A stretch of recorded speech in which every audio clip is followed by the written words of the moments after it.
Europe 1. Aujourd'hui, Pierre, on parle du déremboursement de l'homéopathie annoncé par la ministre de la Santé Agnès Buzyn. Et votre invité, Pierre Devinot, est Valérie Lorenz-Poinceau, directrice générale de Boiron. Un laboratoire spécialisé dans l'homéopathie. Bonjour Valérie Lorenz-Poinceau. Bonjour. Merci d'être avec nous et d'avoir choisi Europe 1 pour venir vous exprimer pour la première fois au même moment où Agnès Buzyn annonce publiquement à la radio ce déremboursement progressif. Comment est-ce que vous réagissez ? Mais écoutez, c'est un choc. Nous sommes extrêmement choqués par cette annonce et nous sommes très en colère parce que nous souhaitons dénoncer dès à présent la méthode employée maintenant depuis 1 an pour massacrer littéralement l'homéopathie. Vous étiez au courant ? J'étais absolument pas au courant de la décision, comme d'ailleurs je n'étais pas au courant de l'avis de la HAS. Il faut savoir qu'il y a eu une succession de fuites totalement organisée depuis le début de cette affaire. Il y a eu la fuite de l'avis préliminaire de la HAS, il y a eu la fuite de la Haute Autorité de Santé, il y a eu la fuite de l'avis définitif, ce qui nous a conduit à suspendre à 2 reprises le cours de bourse, puisqu'en fait nous n'avons jamais été ni respectés ni considérés. Et encore cette semaine, depuis dimanche, des fuites successives dans la presse, alors que nous-mêmes, nous n'avons pas été contactés, alors que nous sommes un champion français de l'homéopathie, nous sommes leaders, nous sommes une entreprise de taille intermédiaire et Dieu sait qu'il y en a peu et c'est en made France, in France, ouais. Et c'est made in France. Donc pour nous c'est un manque de respect manifeste pour pouvoir nuire à l'homéopathie, alors que l'homéopathie, vous le savez, ça représente très peu pour l'assurance maladie, c'est 0,06% des dépenses totales de santé. Ouais, ça fait quand même 127 millions d'euros que la Sécu veut parce qu'il faut tenir compte de la franchise médicale. Économiser. Donc pour nous, c'est 80 millions d'euros parce qu'il faut dire aux Français qu'il y a quand même la franchise médicale de 50 centimes. Donc aujourd'hui, sur un tube de granules, c'est 20 centimes ce que ça représente. Donc je pense que je vais m'attacher les jours qui viennent à rétablir la vérité sur ce que représente l'homéopathie. Il faut savoir qu'il y a des millions de Français qui y sont attachés et qu'il faut défendre aujourd'hui. Pour être totalement clair, cette haute autorité de santé s'était en effet prononcée pour ce déremboursement au motif qu'il n'y avait pas de preuve d'efficacité supérieure de l'homéopathie par rapport à un effet placebo. C'est sévère quand même. Alors, écoutez, nous avons reçu hier toutes les minutes de la HAS, c'est-à-dire qu'on a tout ce qui s'est passé. Quand ils se sont réunis, voilà. Ce que nous avons dit, les acteurs de l'homéopathie, et ce que la HAS a dit. Et là, nous allons aussi lever le voile sur tout ce qui a été dit. Vous allez publier ce document. De toute façon, ça sera public, mais nous allons mettre en avant vraiment des choses qui sont majeures et qui remettent totalement en question cet avis de la HAS. Puisqu'il faut savoir, je vous donne quelques exemples, que la HAS dit elle-même qu'il n'y a pas eu de respect de la procédure, puisqu'ils ont été saisis avant la publication de la loi qui leur permettait de travailler sur le dossier.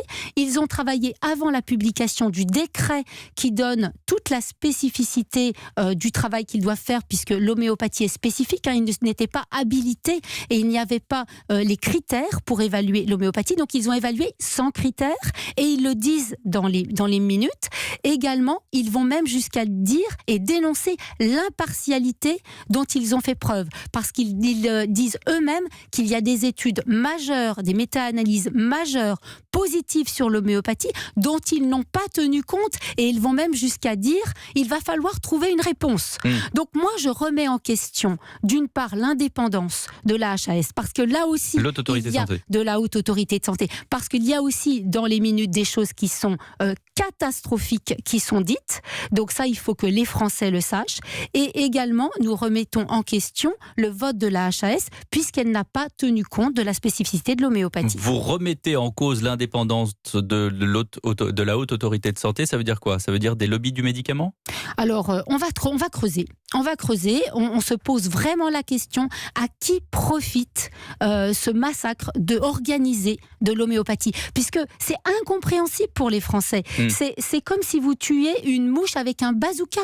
L'homéopathie, c'est 0,06%, je le répète, c'est des millions de Français. Vous parlez des Français. On sait que pour vous, ça représente 2/3 de vos ventes en France, les laboratoires Boiron. Et en même temps, un sondage récent montre que plus de 60% des gens qui consomment de l'homéopathie, même si c'est déremboursé, ils iront l'acheter. Alors finalement, il n'y a pas vraiment de crainte à avoir. Alors si, parce qu'en fait, au-delà du remboursement de l'homéopathie, c'est un dénigrement de l'homéopathie que nous sommes en train de subir. Oui, quand on le compare à l'effet placebo, c'est en effet un dénigrement. C'est un dénigrement. Alors, comment continuer à développer une entreprise, y compris au niveau de l'international, quand sur son marché d'origine, vous avez un dénigrement qui est totalement organisé, orchestré depuis un an. Vous allez licencier ?